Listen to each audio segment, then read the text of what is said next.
Greetings. There we are. Welcome to, let's get this set up finally. That's a little better. Maybe I want to be, let's do that. Boy,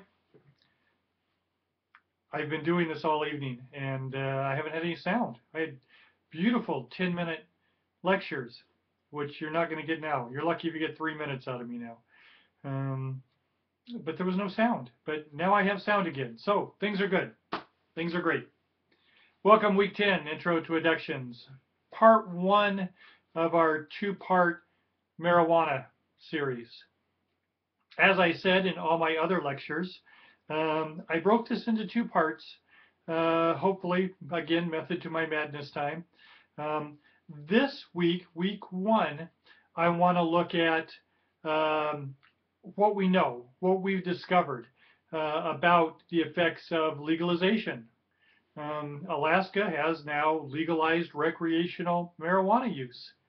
It won't go into effect until we get the rest of the rules and regs written, but the people have spoken, and that is where we are heading. And we're going to talk about that next week. This week we're going to talk about 2 states that has started ahead of us, started a year ahead of us, Washington and Colorado. 2 pretty normal, fairly progressive, fairly diverse.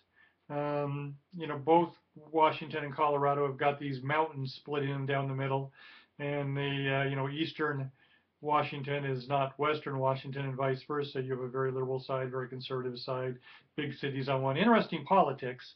But what have we learned? And the nice thing is, in the past year, this has been really closely watched. So there should be, I'm looking for, if I can get it this week from you, much less I think kind of sentences, as much as I always value what you think and your opinions.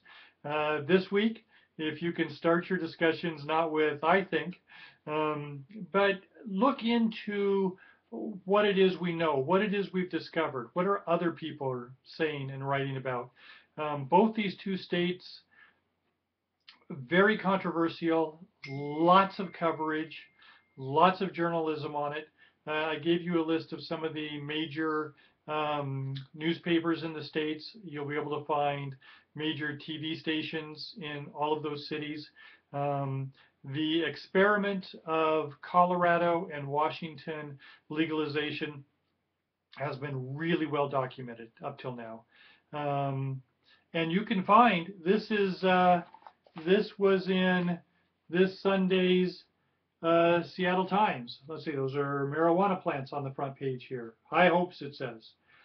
And this was in yesterday's Seattle Times, a story on the entrepreneurs that hoping to be making millions in the pot business in Washington.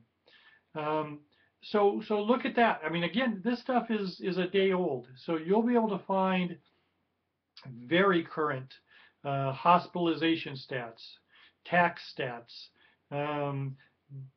driving while stoned stats. There's all kinds of good, current, fresh information out there that you should be able to find if you do some, and I want you to do some deep digging if you can, and let's try to get a handle around. And the question is, what has the experience been in these 2 states? Colorado, right after legalization, seemed to have just a swarm of hospitalizations of people eating dope brownies and dope cookies and things, and going to the hospital because of it, and they weren't ready for it. They weren't used to it. Washington is finding, Washington put into effect some really, really good laws. Hopefully Alaska will follow those. And when it comes to driving while impaired, driving while stoned.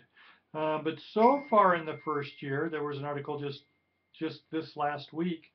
So far they're finding not a huge increase.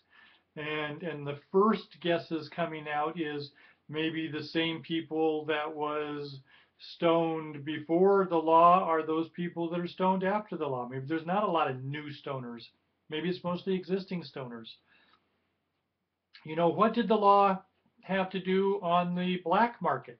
You know, the people that were pushing for legalization pushed it because it would take sales out of the criminal hands, out of the criminal element, out of the black market, put it up front where everybody can see it. You pull yesterday's Seattle Times, and there's quarter-page newspaper ads. You know, the best marijuana store in Washington. You know, and it has prices and all kinds of things. So it's certainly stepped out into the limelight. But has it removed it from the criminal element? Are we making the tax money we thought we were going to make? So far, no. But maybe it's because we had such a slow start down there. When they legalized it in Washington, nobody could find any dope to sell legally for months. It took them that long to get ramped up. They seem to be over that hurdle now. What's it going to do to the medical marijuana business? Both states had medical marijuana businesses. Those seem to be, what does it seem? On one hand, it seems to be hurting because you don't need a medical marijuana card anymore. You don't need the medical marijuana. You just go buy the recreational marijuana. On the other hand, they seem to, now I've lost my train of thought. Sorry, I'm not going to go back this time. I'll think of it in a minute. But how is it affecting, you know, the medical marijuana business? Are they going to stay in business? Are they going to go out of business? How's that going to happen? So there's a lot of things to look at. Poke around, read around, find something, you know, an angle you want to talk about, you know, then when your classmates write about something, you know, discuss that. I'm hoping for some really good talk this week.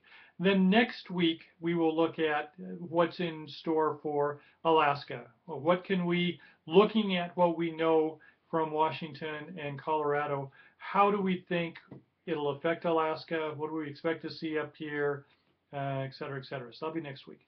So looks like I'm working this week. Looks like I'm still up. I haven't crashed. Quit while I'm ahead of time. So I'll see you in class.